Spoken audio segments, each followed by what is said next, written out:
Okay, so chapter 9 will probably be the last chapter that we do in this unit. There's going to be another lesson as well. We will do that on Friday for a bit. Just a reminder, tomorrow you have your mental health day, so you don't have class tomorrow afternoon. You are going to whatever session you signed up in. Okay. I actually don't know how you're supposed to check which one you signed up. They might print off a list and put it somewhere in the morning. Okay.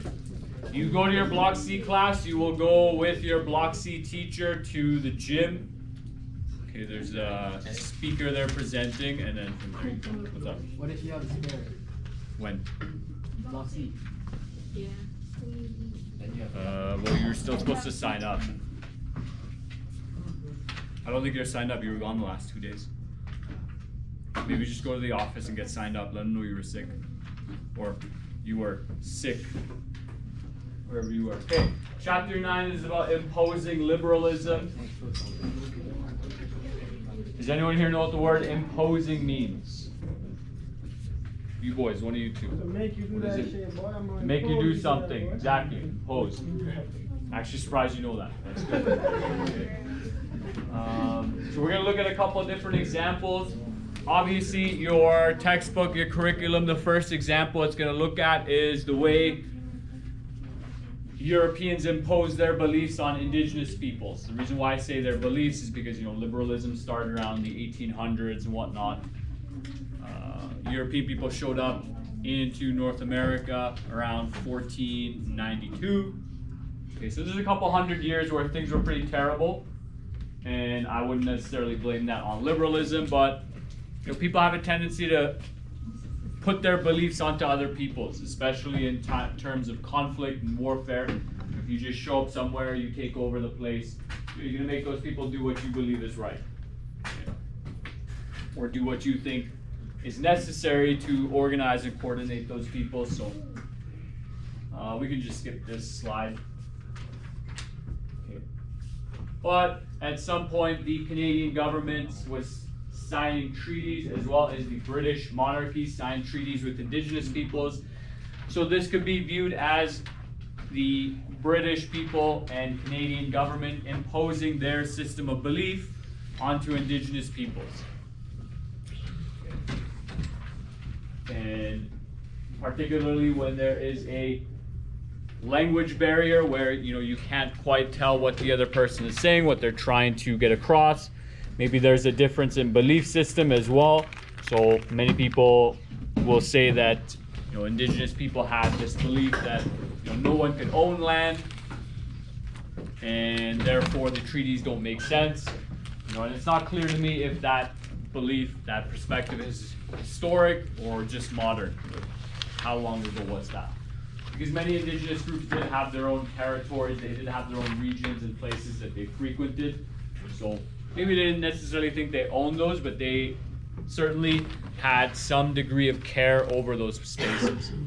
Now, a more Western mindset, or quite frankly, just think about it on the other side of the world, because it's not like Europeans were the only ones who thought that you could own stuff, land, people, things, possessions, whatever it was. It's a very common belief all over on the other side of the world. I would say probably in South America as well, people believed in possessions. It's very common.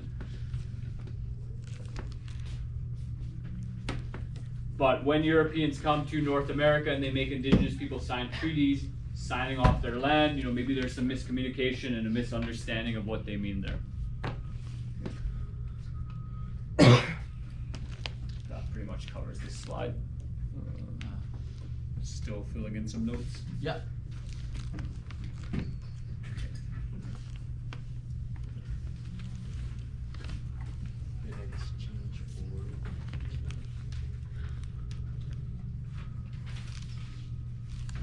Keep in mind, pretty sure all of these notes are available on the Google Classroom as well, in case you do miss some stuff. Okay.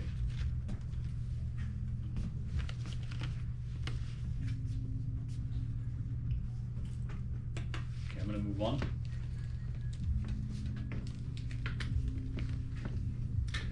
So this time of treaty signing began in Canada around the 1870s or late 1800s.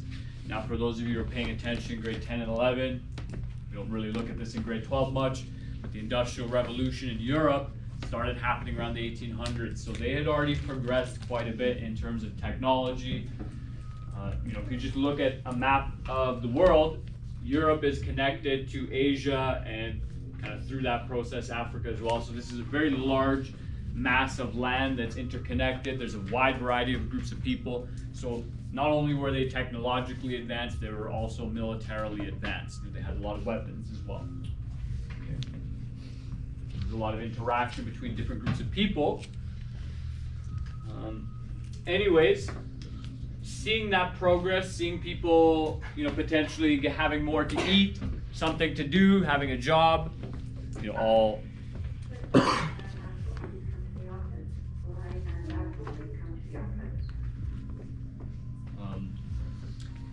all of the progress that was made during the Industrial Revolution, even though it had its, by the way, you can go, you were trying to leave earlier. Even though there were pros and cons, in Canada, they wanted to achieve similar benefits that Europe had gained from the Industrial Revolution. So naturally, they're going to impose a similar process. Right? And then the question becomes, is it okay for you to impose your beliefs onto another person? Like, let's say, you think that, I don't know, everyone should stand on their right foot and just balance, right? Like, if that's your belief, should you be allowed to impose that onto other people, right? Should everyone have to, convert to Catholicism to attend a Catholic school, right? Should everyone have to participate in certain religious practices and beliefs? This imposing of beliefs works in many different levels, right? It's not just on the country level. Okay. So this last point addresses a difference in the history. So there was a point in time where European people really needed indigenous people's cooperation and help to survive. At some point in history, right around the 1800s, that shifts and changes, and once European people didn't need indigenous peoples to survive, generally speaking, it's believed that the negotiation process with treaties changed, potentially took a turn for the worse.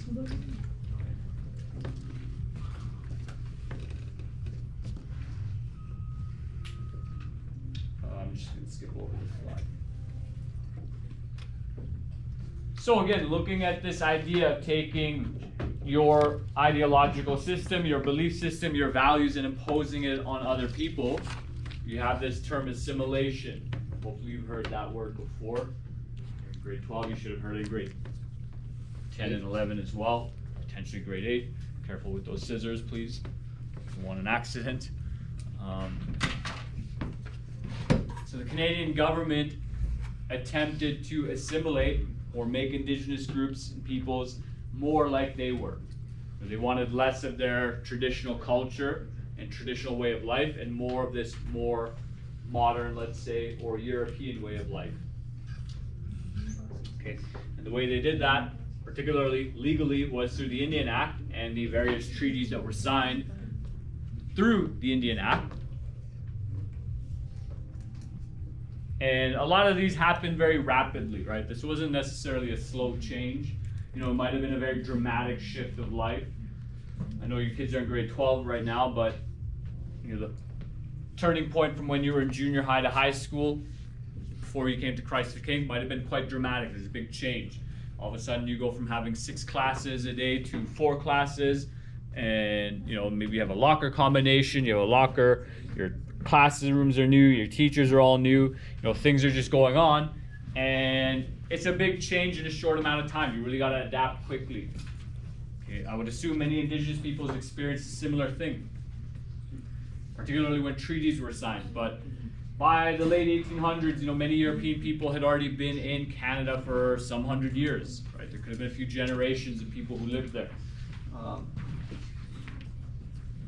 And so, how gradual was that change?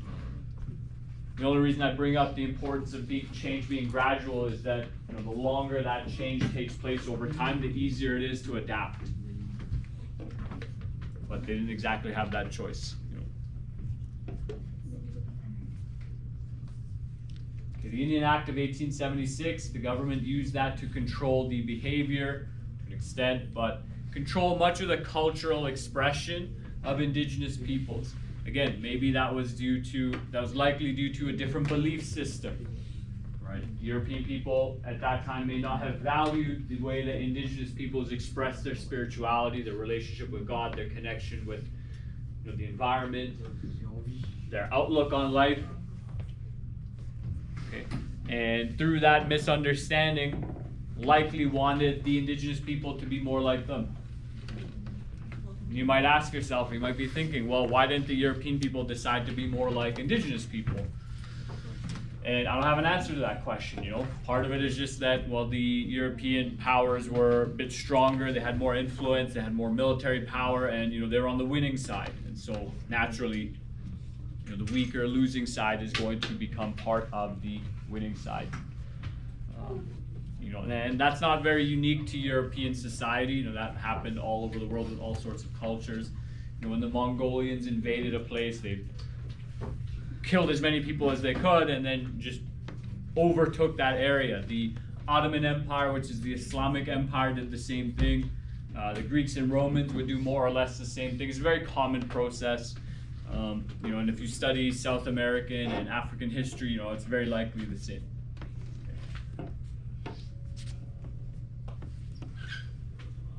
Now, a particular specific method of imposing, let's say, European beliefs and values onto indigenous people was through the use of residential schools.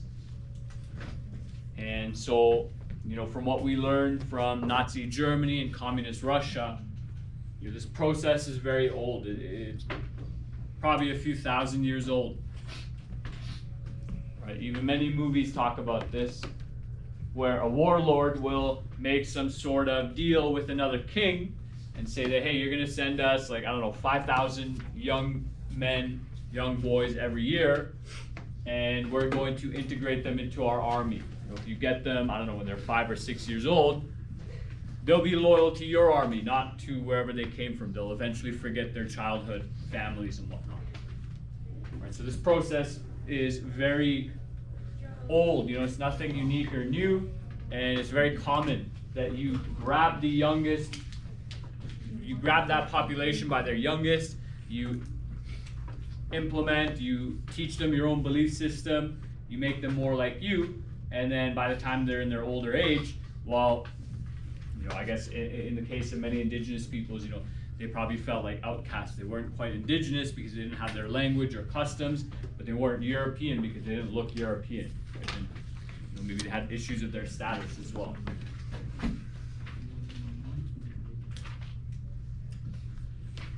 Here's a photo from a residential school, which quite frankly could look like a school nowadays. It's not that different. Desks are in rows, kids are sitting in chairs, and other than the technology, obviously, but more or less, school looks pretty much the same it did 200 years ago. Which makes you wonder. Yeah, you think, Right? And as you can notice, obviously none of these kids are dressed in more cultural, traditional, indigenous clothing. And it's not obvious to me that they would have always dressed that way, but these clothes they look very European. Oh, they're forcing them to, right? Yeah, that's likely their school uniform, and so they don't have the opportunity to dress and clothe themselves the way that their parents might or that their people might. And so, even clothing is a way of imposing your beliefs on a different group of people, right? Like there are some cultures around the world, particularly in hotter environments, where people wear minimal clothing and maybe even the women are topless frequently. Well, that's not of a European value, right? So you, right away, you put clothes on everyone and make sure that they're, let's say, decent by that belief system, right? So clothing is another way that we utilize and impose our beliefs on people, whatever is being taught to them as well. Like they're likely not learning their indigenous language. They're being told to learn English, speak in English, practice English, right? Learn about European values or things that Europeans had valued or what they thought would be beneficial to them, to the indigenous people.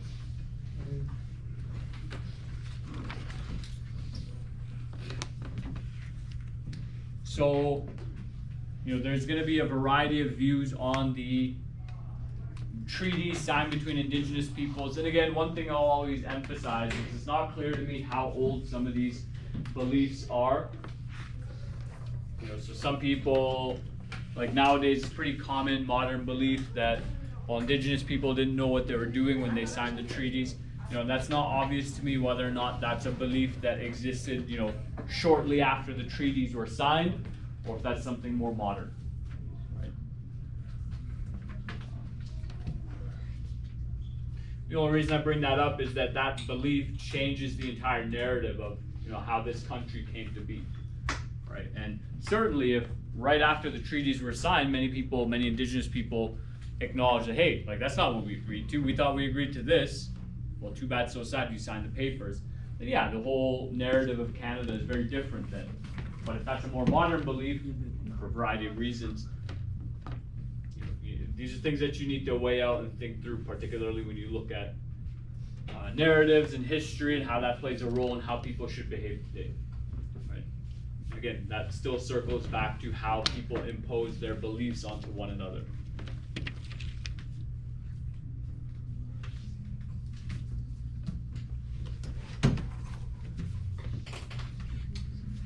The Canadian government formed the Royal Commission on Aboriginal Peoples in 1991. One of the main conclusions of that report was that the main policy direction pursued for over 150 years, first by colonial, then by Canadian governments, has been wrong.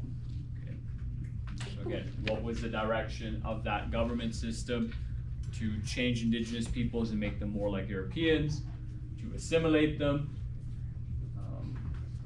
to suppress their culture, to limit that, push that down.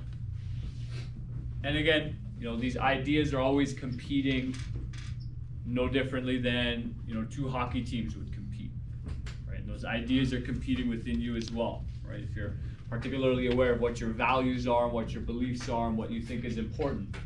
And what you think is important and necessary in your life right now, and someone sitting in a classroom roughly 17, 18 years old is going to be very different 10 years from now, hopefully. Hopefully your beliefs change for the better. You emphasize and prioritize better things, healthier ways of living, for example, later on. Like, how many of you would say you get more than 6 hours of sleep every night? A couple of you, right? Okay, so 5, 10 years down the road, when that really starts to hit you, maybe you'll start valuing, prioritizing sleep more, which is something I'm doing in my life right now. So your beliefs are always competing, right? Maybe new information changes what you think, right? So you watch a video on how to weight lift. You decide, okay, I'm gonna start lifting weights. Maybe you take a dancing class and you dance in your chair, I don't know, right? Your beliefs and values change what you wanna do.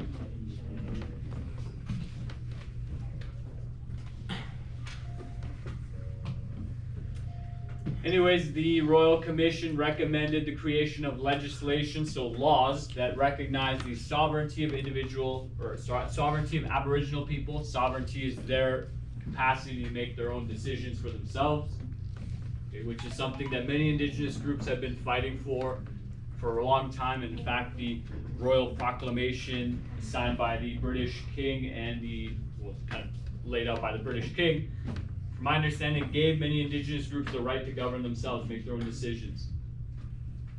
Which, studying liberalism in this course and individualism, the ability to make your own decisions is actually very important, right?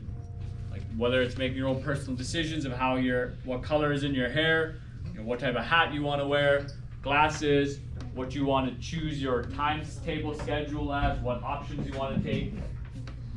All of these decisions you make are important because they are unique to who you are. And you're an individual person, you have your own idiosyncrasies. Meaning, even though you're potentially very similar to the person beside you, there are things about you that are quite unique, that your preferences, let's say in particular. And think about it this way, like I'm sure maybe some of you still experience this, but definitely probably when you were younger, your parents made a lot of your decisions for you. Maybe you didn't feel so much like an individual, like you had choice. And you got to consider, well, how does that impact you? Now imagine Like for Aboriginal people for a long time, the government made a lot of choices for them. They didn't have that same decision-making power that, let's say, other peoples did. And how does that affect and impact that group of people? The stories they tell themselves, what they believe about themselves and what they're capable of, right? If you remove that capacity to make those decisions from them. And obviously it's not an easy solution, so how do you have within a country a group of people who have self-government, who can make their own choices? And one of the best examples or best questions I ask about that is, okay, so let's say Indigenous peoples have self-government and maybe their legal systems pursue a different process. Like in our legal system, we say that we're after justice and maybe there's some punishment and consequence to people's actions. Typically what that looks like is jail, prison. Put you in a cell, lock you up, keep you there for a while to pay for your crime, let's say. But in Aboriginal communities, the process of punishing a person, rehabilitating them can look very different. How many of you are aware of what circle justice is? A couple of you have heard of this? All of us who read Touching Spirit Bear. Yes, so I taught that to my grade 9 students. Did you read that in grade 9? Oh heck yeah, KJ was there. That's awesome.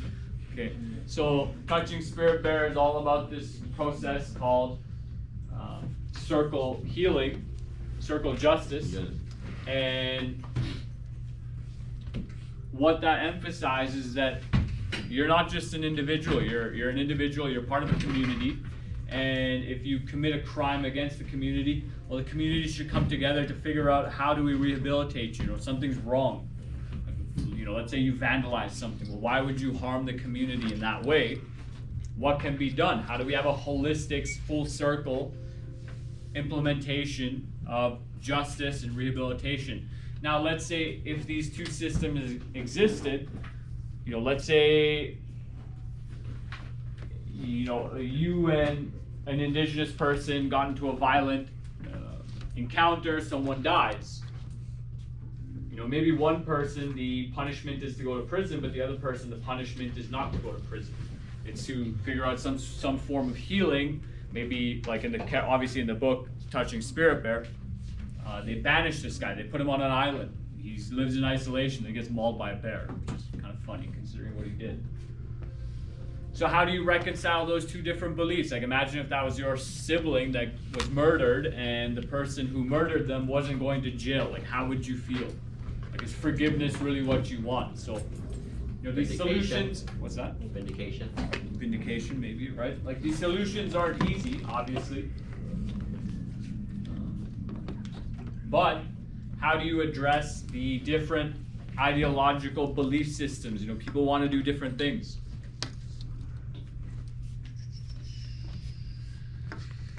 You know, another very simple way to look at that is how many of you, raise your hand, take your shoes off when you walk into your house?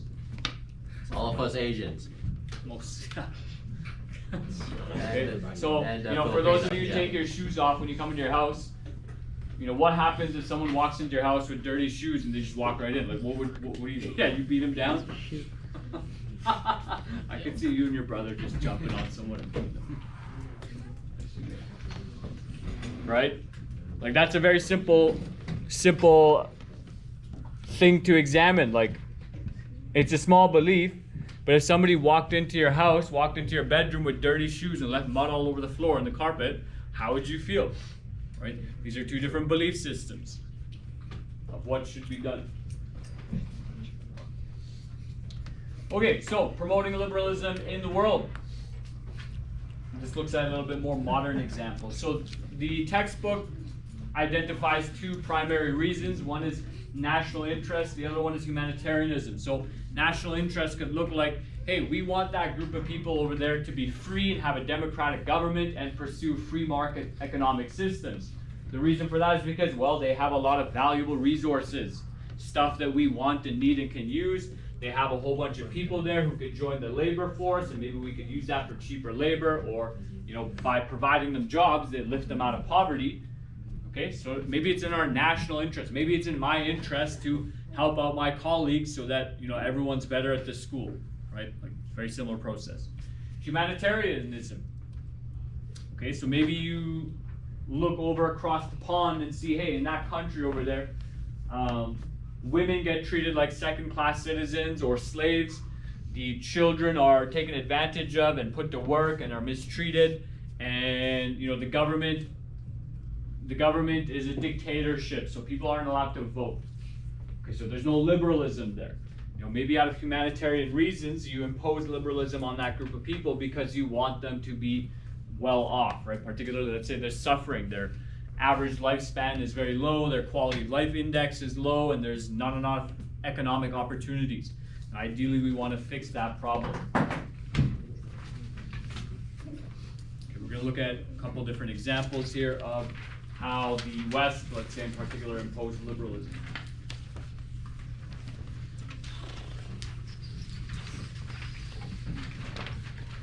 So 9/11 is a very significant event. What year were you kids born in? 2004. 2004. Yeah. 2006. Six? 2005, Six. 6. As of 2006. Yeah, not I six. put this guy in the number six. Okay. What is that? 2004. Joel? Okay, so 2005, 2006. So you kids were born a couple years right after 9/11. Right? You were born in 2004 as well. Okay. The oldest here. What's that? Who is the oldest in this class? I don't know. Alright. So 9/11, for those of you who know or don't know, it was a handful of terrorists who hijacked some planes in America. 2 of them hit the World Trade Center, which was 2 big towers, did a lot of business. 1 of them landed on the lawn of the White House. 1 of them hit the Pentagon. And the 5th one was, you know, some people broke into the cockpit and they like crashed the plane before it got to its destination. And if you go down the conspiracy loophole, kids, there was an FBI building that exploded nearby the World Trade Centers for no reason. What's up? It's me. Okay. But after 9/11, after this attack on American soil that took the lives of many hundreds of Americans, you know, America declares a war on terror. They invade Afghanistan, they invade Iraq, if I recall correctly, right? In this attempt to hunt down terrorists, to bring justice, you know, and obviously this war has been scrutinized a lot by the West, by many European countries, as unjustified potentially, particularly, well, I guess when they invaded Iran for sure. Okay.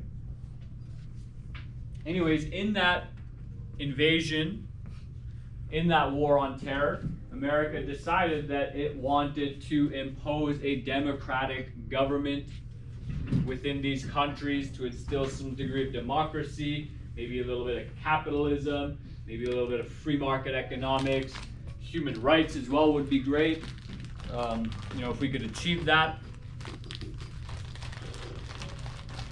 And America wasn't the only country that invaded. Canada spent quite a bit of time in Afghanistan as well. I don't know how long we were in Iraq. And, you know, a lot of these things come full circle. It's quite interesting. So when we do our next lesson on the imposition of, well, it's not necessarily liberalism. We'll talk about how the Taliban came to exist with our next lesson. So the Taliban is a terrorist organization, which is currently, they currently have power in Afghanistan right now. They're running the place, which is very unfortunate. That sucks. But what else do I want to say?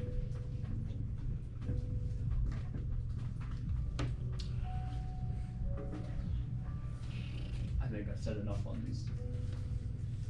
No, the next slide isn't good. So it's important to understand that there's always competing interests for invading into a country, particularly Iraq and Afghanistan. You know, for some parts of it, it was this search for weapons of mass destruction. Other parts of it was to put in democracy, to hunt down terrorists. But as the Russians did as well, you There obviously these areas of the world are very rich in resources, a lot of like under the ground resources, minerals, valuable minerals that are not being accessed because in these countries, they don't have modernized economies. They don't have an industrial economy.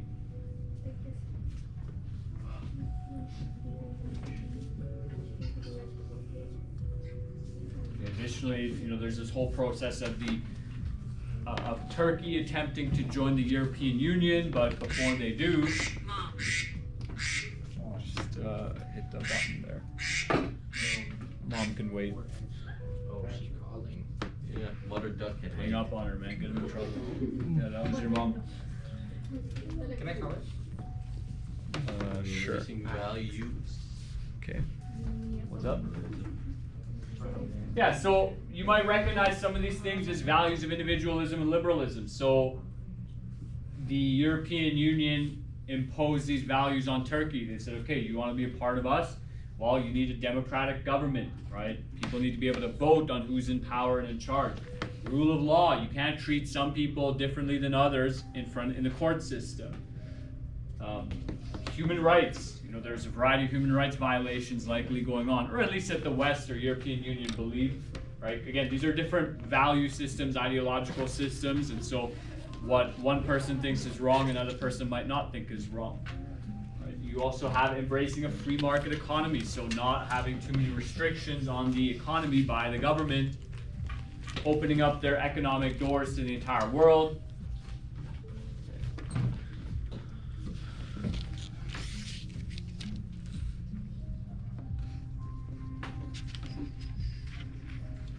And it's important to consider, think about it this way. Let's say you and your friends are playing tag. I don't know, back in the day, I don't know if you kids played on playgrounds, but you're playing tag and you have a certain set of rules. Like let's say you're not allowed to run on the sand, or if you're, one of the versions of tag was if you're on the sand, you gotta close your eyes, right? And there's all these various rules. And let's say a new kid wants to come and join your game of tag.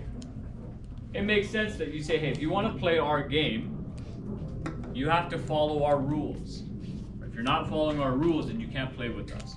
It's very reasonable to make that request. It's no different than playing any sport, right? Imagine, we just had our first soccer game last night.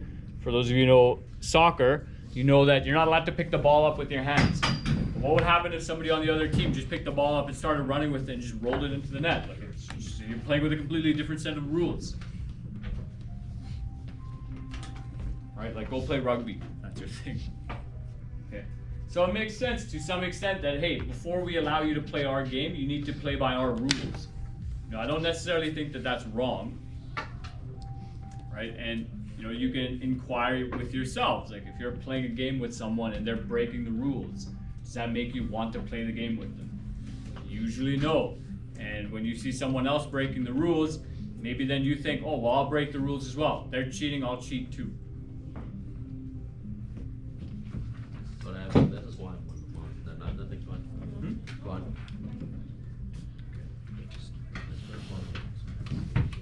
We already talked a fair bit about humanitarian reasons to impose liberalism. Obviously, again, so although America and the West generally pulled out of Afghanistan, the fact that the Taliban took over is, reasonable justification to say, hey, actually, we need to go in there and remove the Taliban, or at least help these people. But part of it is complicated because, imagine if your parents made all of your decisions for you.